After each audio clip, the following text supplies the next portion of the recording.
Sa mga kapatid, para sa ating morning revival preview, ang schedule natin ngayon ay week 48, day 2. So magbabasa na ako ng mga Bible verses natin. 1 Corinthians 3:14. If anyone work, which he has built upon the foundation remains, he will receive a reward. So ito ay isang magandang pagsasalarawan ng kung paano matanggap ang gantimpala. So sinasabi rito kapag ang gawain mo ay naitayo sa pundasyon, gumawa ka, naitayo sa pundasyon, at yan ay nanatili, ikaw ay tatanggap ng gantimpala.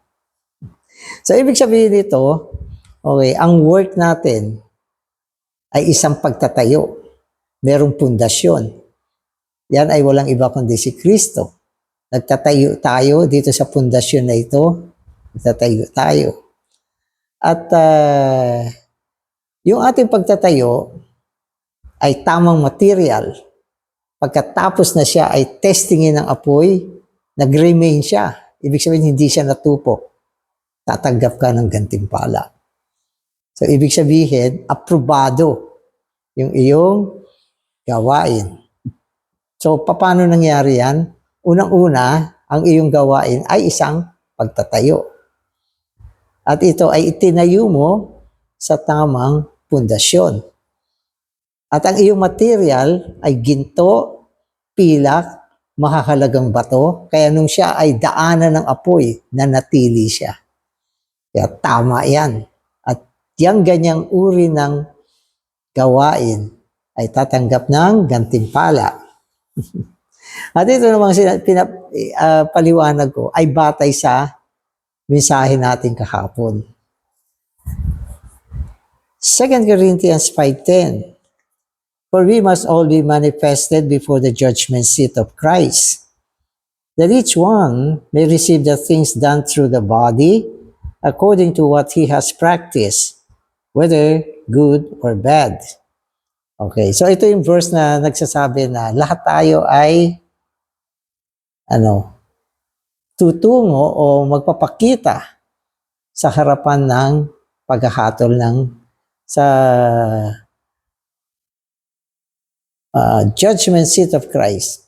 Okay, sa lugar ng paghahatol ni Kristo. So lahat tayo ay pupunta dyan. At sa panahon na yan, ang bawat isa ay tatanggap batay sa kanyang ginawa sa pamamagitan ng katawan.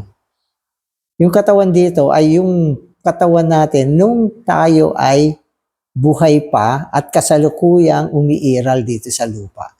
Sapagkat ang paghahatol ay magiging sa darating na kapanahunan. Pagkatapos na ang katawan natin ay umiral sa lupa, naglingkod, gumawa, at nagpagal.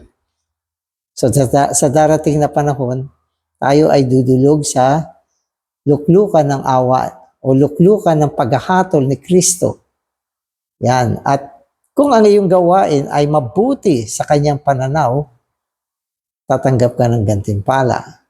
At kung ang iyong gawain ay masama sa kanyang pananaw, ikaw ay tatanggap ng kaparusahan.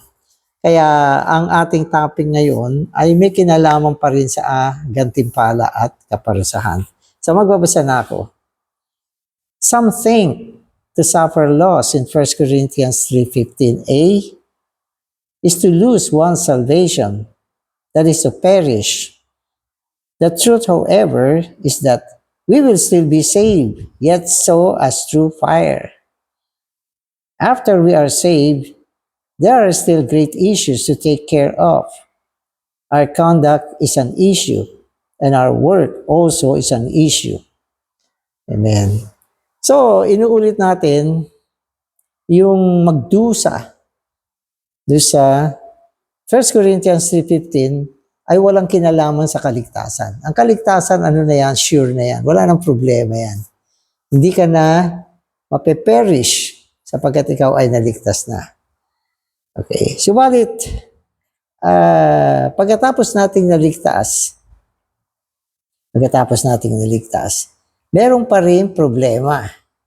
No, ang issue dito ngayon ay kung tayo ba ay tatanggap ng gantimpala o kaparusahan.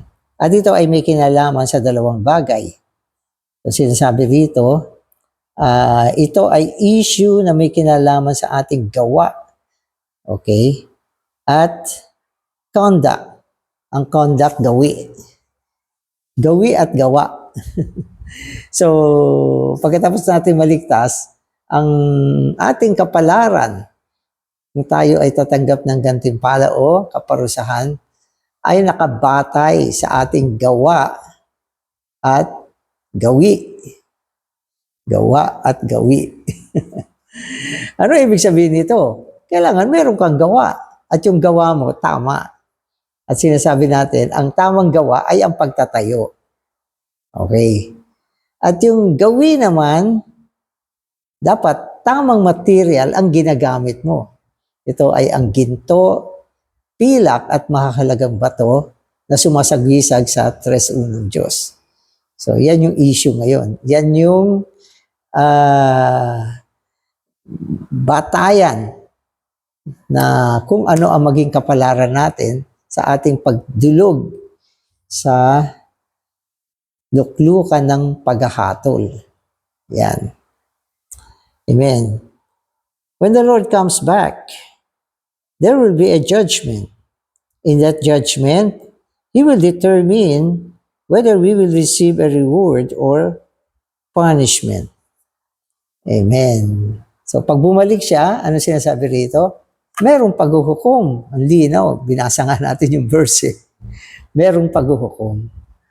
At dun sa paghuhukom na yan, siya ang magdidesisyon, no, kung tayo ba ay tatanggap ng gantimpala o kaparusahan. Siya ang magdidesisyon yan. Pero ang mahalaga, pinapaulit-ulit natin, merong judgment. Merong judgment pagbalik ng Panginoon. At ang judgment na tinutukoy natin dito ay ang judgment sa mga believer. Tayo, atin to. Yung judgment na to. Amen. The unbelievers will be judged at the great white throne 1,000 years later. But the Lord Jesus will judge all His believers at the judgment seat. There, the decision will be made regarding what reward they will receive, the enjoyment in the coming kingdom or some punishment. Amen. So ito yung sinasabi natin. Ang judgment seat of Christ ay luklukan ng paghahatol para sa mga believers.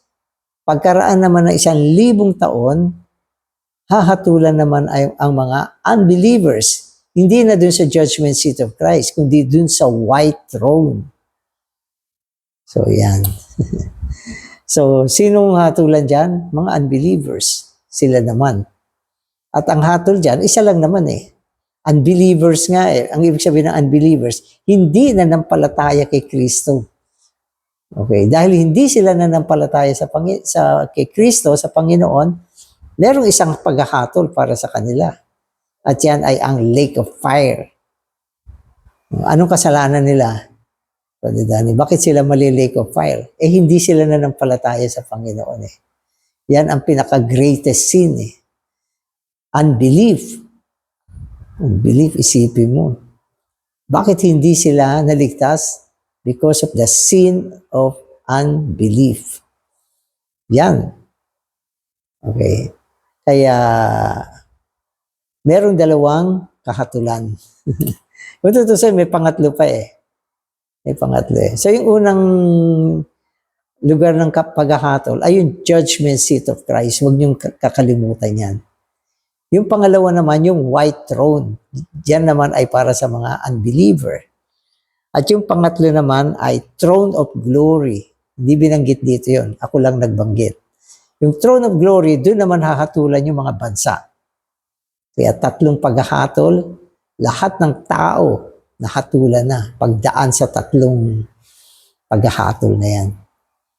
Oo. So may kanya-kanya. So tayo mga believer, judgment seat of Christ. Yung mga nation, sino ba yung mga nation? Ito yung mga unbeliever na buhay pa pagbalik ng Panginoon. Sila naman ay hahatulan dun sa throne of glory. Okay. At yung pangatlo, yun yung white throne. Dito naman hahatulan yung mga unbelievers na namatay na. At sila ay hahatulan pagkaraan ng 1,000 taon. Yung millennial kingdom. Amen.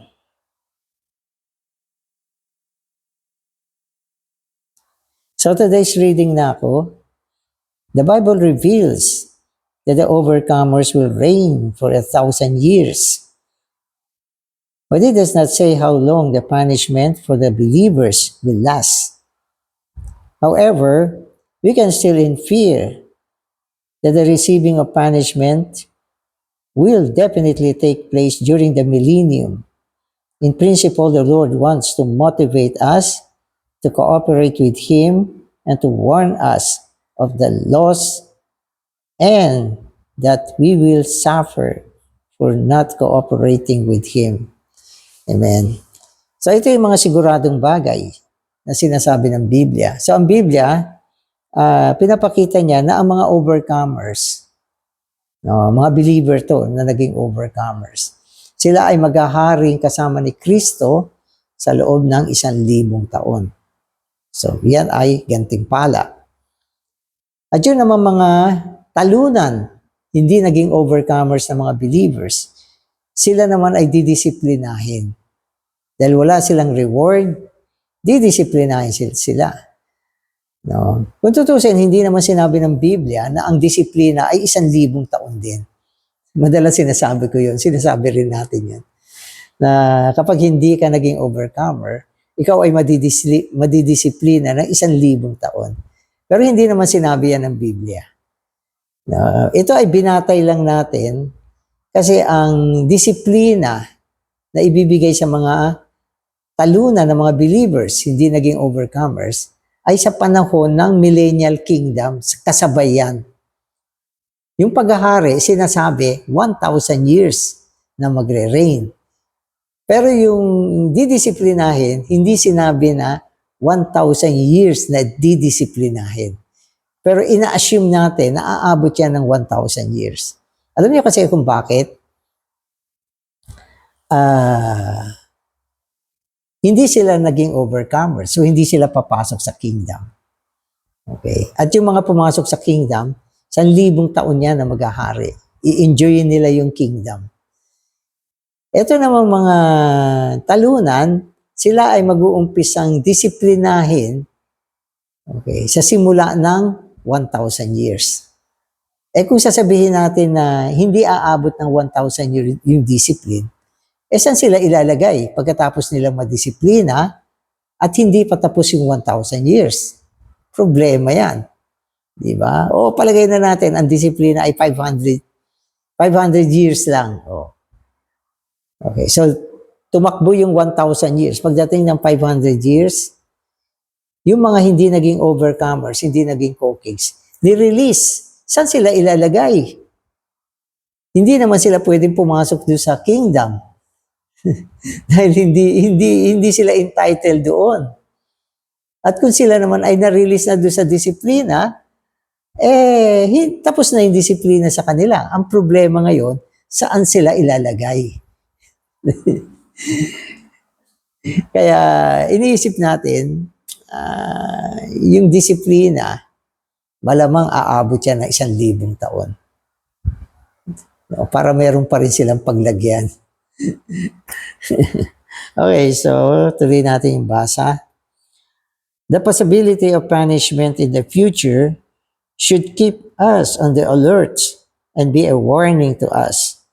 We should see that if we do not pay the price to pursue, to overcome, and to be faithful to work for the Lord after we are saved, we will eventually suffer loss, which will be so severe that we will feel as though we are passing through fire. Amen. So yung pagbanggit natin ng mga tungkol sa disiplina, mga kapatid, lalo na sa panahon na ito, ay nagsisilbi siya bilang babala.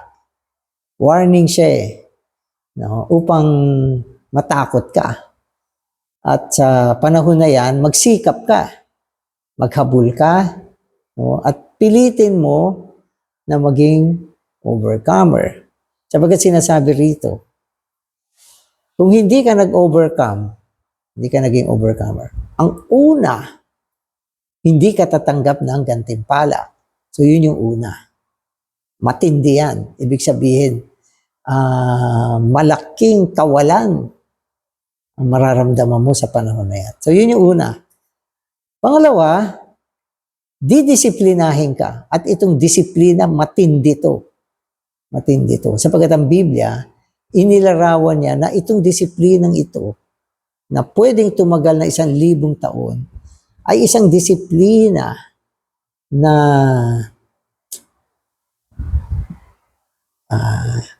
gagawin siya para dumaan ka sa apoy. Malupit. Dadaan ka sa apoy. Bagamat hindi in-explain kung ano ito, kung paano ito, ano ang itsura ng disiplinang ito, pero sinasabi niya, meron itong pakiramdam ng pagdaan sa apoy. Kaya severe siya. Kaya i-work natin to, mga kapatid. Work natin. Oo. Ako na ang nag-i-encourage at sinasama ko yung sarili ko na i-work natin ito. Hindi ito biro. Amen.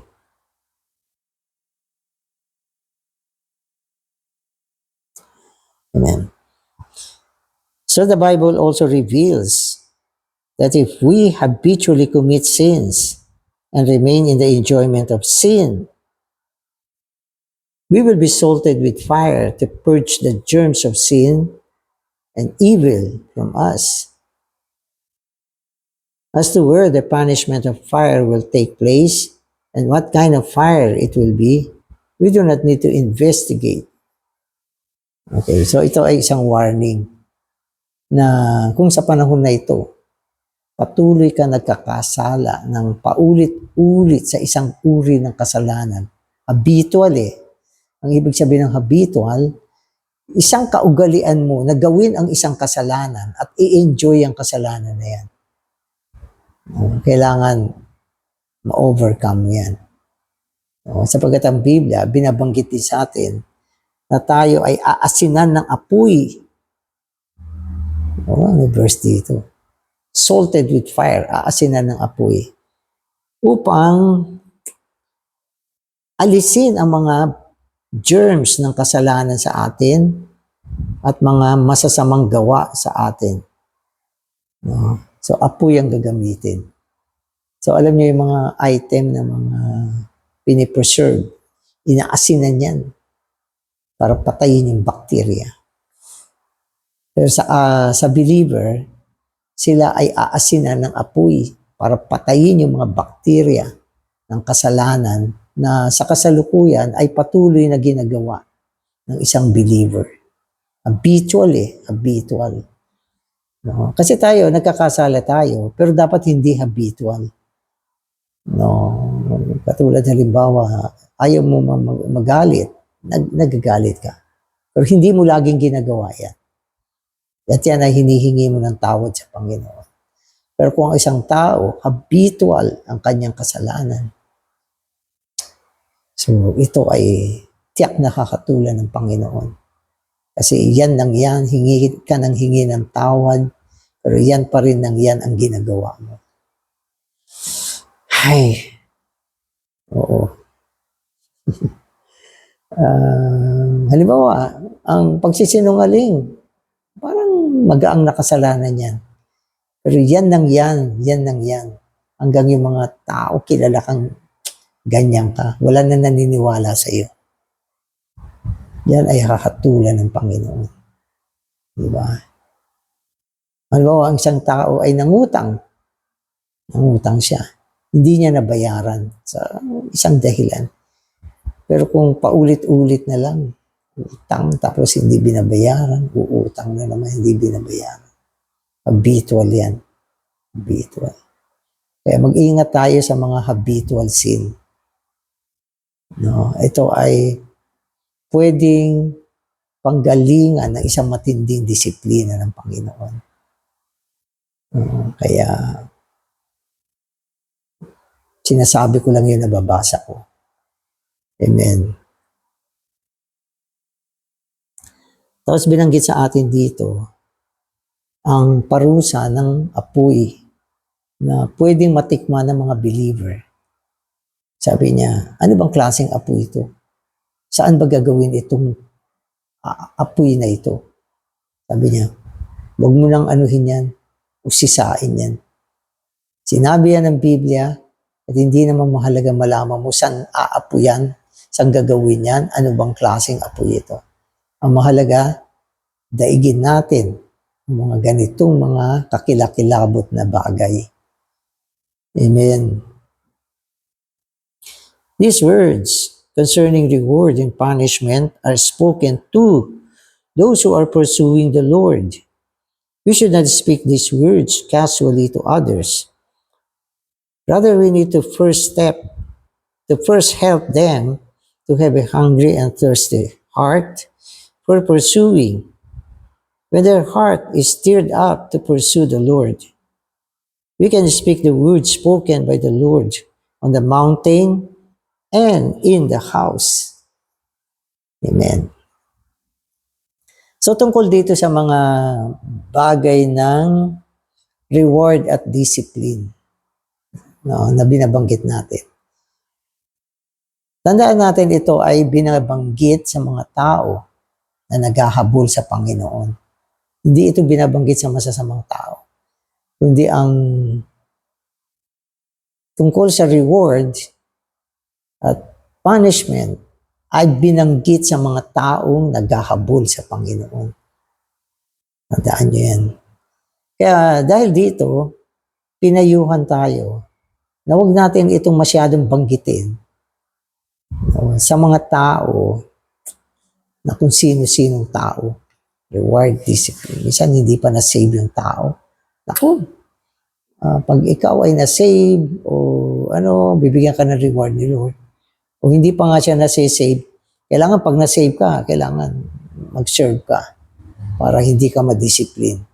So hindi tayo dapat maging loose sa pagsasalita ng mga bagay na ito.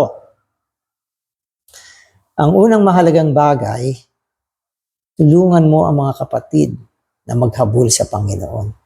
Magmahal sa Panginoon, lumago sa buhay, maging isang maayos na Kristiyano. Pupulong. At sa panahon ng pagiging maayos niya, no, pwede nating banggitin ang reward at discipline. No, at ito ay magsisilbing babala at encouragement sa kanya upang siya ay magpatuloy. No? At huwag nating basta't binabanggit ito kung kani-kanino ng mga tao. Ibig sabihin, ito ay magandang banggitin doon sa mga taong na-encourage na natin. Kasi minsan ang nangyayari, may mga believer na hindi maganda yung kondisyon nila. Tapos gagamitin mo itong mga words na to para takutin sila. Minsan hindi nakakatulong. So ang kailangan nila ay tulong upang sila ay makabangon, makabalik, ma-encourage na maghabol muli sa Panginoon. Pero yun ang mga kapatid natin na maganda ang kanilang kondisyon. Naghahabol, nagmamahal sa Panginoon. Ituloy natin yung encouragement sa pamamagitan ng pagpapaalala, no, na kung hindi sila magpapatuloy, pwede silang madisiplina. At kung ito ay pagpapatuloy nila, maging maayos sila ay pwedeng tumanggap ng reward. Mas maganda yung ganun. Amen. Amen. Reward and punishment are determined according to God's thoughts and wisdom. This determination in God's wisdom is mainly to motivate or compel us to cooperate with Him. This is because There is a part of God's salvation that requires us to put the self aside, forsake everything, and cooperate with Him so that He can work Himself into us. Amen. So tandaan natin ang konsepto ng reward and punishment. Hindi tayo ang nag-imbento nito. Ito ay maingat na pinagpasyahan ayon sa kaisipan at karunungan ng Diyos. Siya ang nag-isip nito. No? Na sa kanyang ekonomiya, sinama niya itong item ng reward and discipline or punishment. No? At ito ay ayon sa karunungan ng Diyos.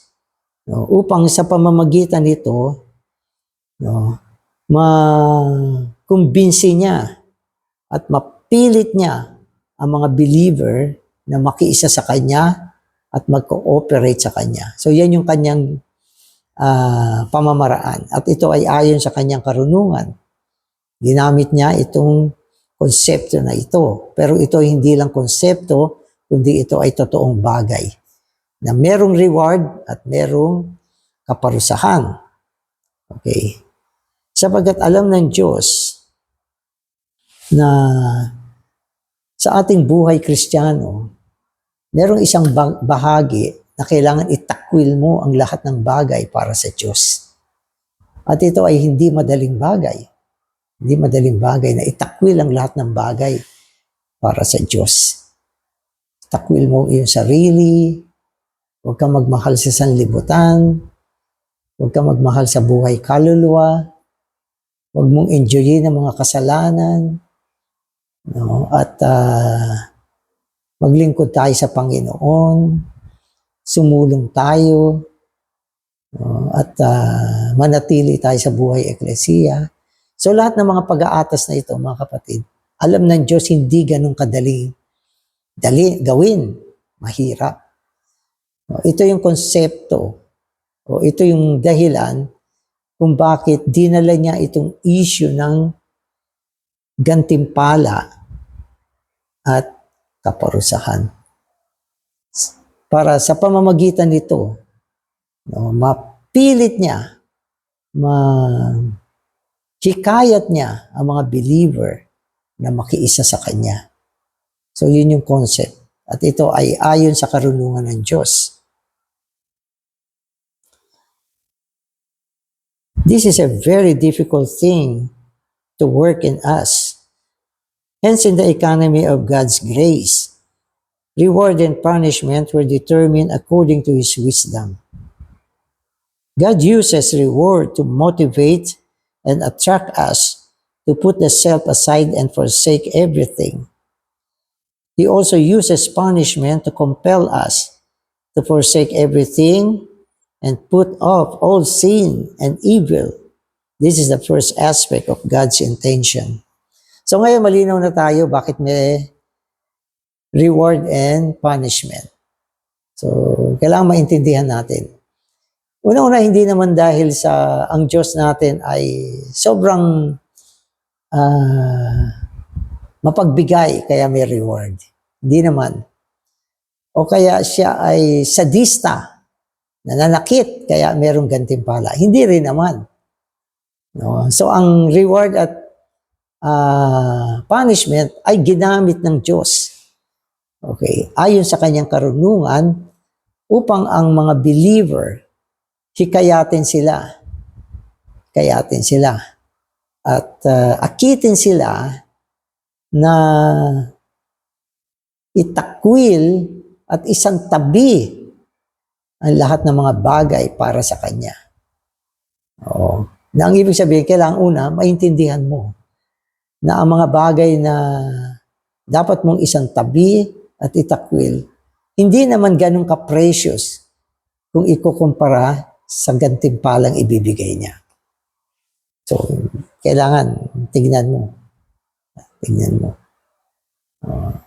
At kailangan makita mo rin ang katindihan, kalupitan ng darating na kaparusahan kung ito ay naigawad sa iyo.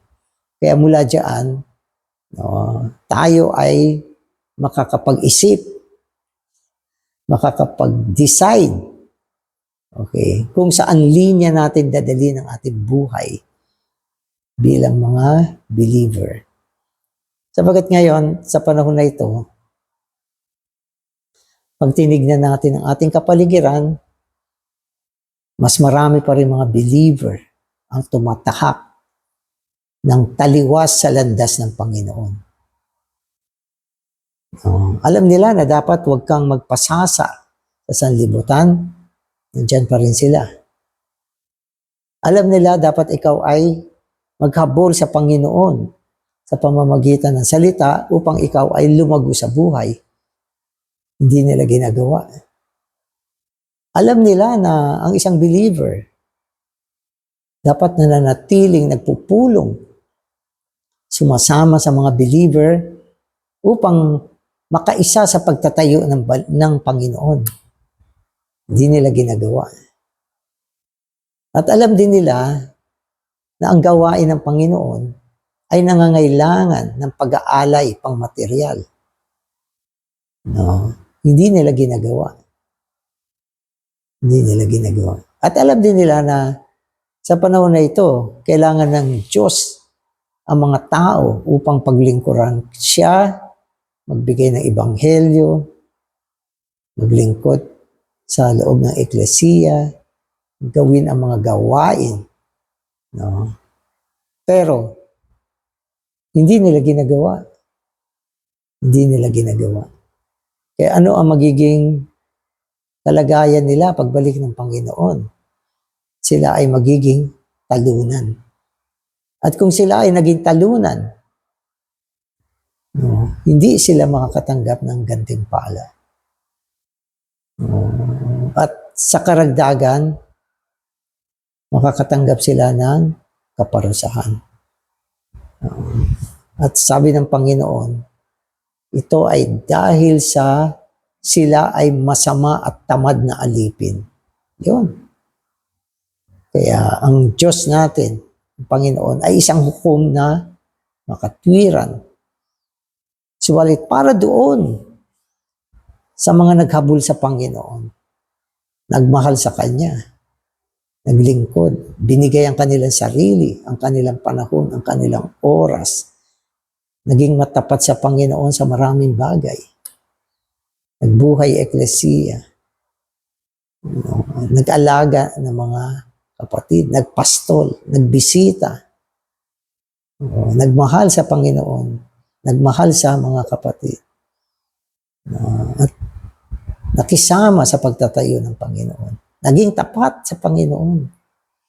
So itong mga believer na ito, okay, ay makakapagdala ng kaluguran sa puso ng Panginoon at sila ay makakatanggap ng gantimpala. At siyempre, hindi sila paparusahan. Kaya kung ito ay alam mo, nakita mo, narinig mo, then dapat tulungan mo yung sarili mo. Tulungan mo yung sarili mo. Sapagkat ang panahon ay maiksi na. Amen. Okay. So yun yung unang intention ng Diyos. Bakit merong reward at discipline? Upang makahikayat, upang maakit ang mga believer na tahakin ang landas niya. So yung second aspect naman of God's intention with reward and punishment is to manifest His righteousness in His children. We should not think that after we are saved, there can be no problem simply because we are God's children.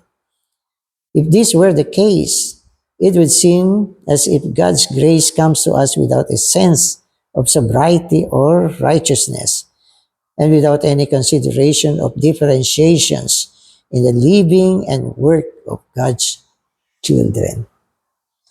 So, bakit merong reward at punishment? So, yung una ay upang gamitin yan na panghikayat at pag-uudyok na ang mga believer, itakwil ang kasalanan, ang mga lahat ng bagay at at maghabol sa Panginoon. Amen. Pangalawa, sinasabi rito na gustong ipakita ng Panginoon na siya ay isang makatwiran Diyos. Siya ay Diyos ng katwiran. At siya ay sobriety. Ibig sabihin, hindi siya bulagsa sa mga bagay. Siya ay maayos at makatwiran. Oo. Pag sinabi natin na ang ating Panginoon ay makatwiran, ang tama ay tama, ang mali ay mali. So yun yung kanyang katayuan bilang isang nasa katwiran. Sabagat kung hindi niya gagamitin ang reward at discipline, ang mga believer ay magiging loose. Sasabihin nila, ay, ako ay anak na ng Diyos, napatawad na ako ng Diyos. At mahal ako ng Panginoon. Believer na ako. Sigurado, hindi niya ako paparusahan. Hindi niya ako sasaktan. So, magiging loose siya. Magiging loose siya. At wala siyang pakialam sa mga bagay ng Diyos. So, ganun na magiging mangyayari.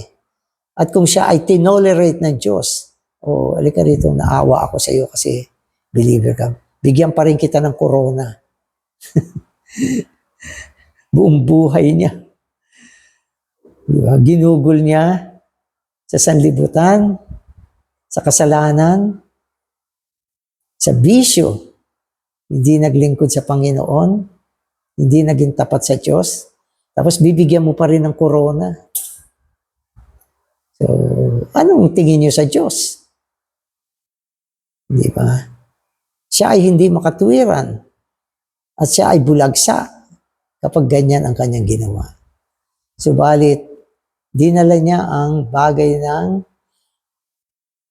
gantimpala at katwiran upang ipakita na siya ay Diyos na maayos at matuwid.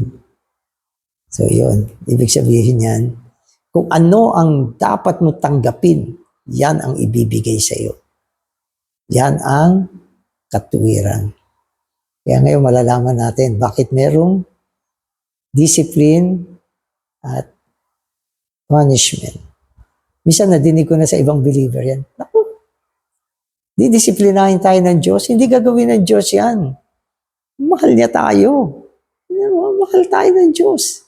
Bibigay nga niya sa atin ang lahat ng bagay dahil believer tayo. Hindi tayo gugutumin. So,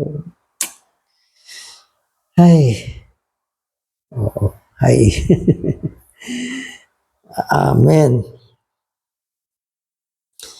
God is not befuddled. His approval is based on a clear and distinct realization of such differentiations. Therefore, God determined to have reward and punishment in the future in order to manifest His sobriety and righteousness in us. Amen. So, ang Diyos malinaw siya. Alam niya ang mga pagkakaiba ng mga believer. Alam niya hindi tayo pare-pareho. Ang pamumuhay natin ay hindi pare-pareho. Ang ating mga conduct, hindi pare-pareho. Ang ating mga style ng paglilingkod, minsan hindi pare-pareho. Alam lahat ng Diyos yan. Hindi yan na itatago sa Kanya.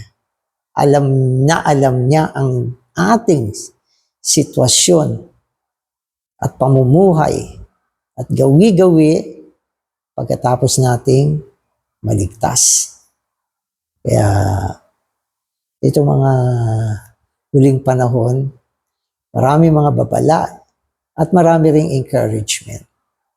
Salamat Panginoon, pinapakita mo sa amin na sa iyong pagbabalik, dadalhin mo rin ang gantimpala at kaparusahan.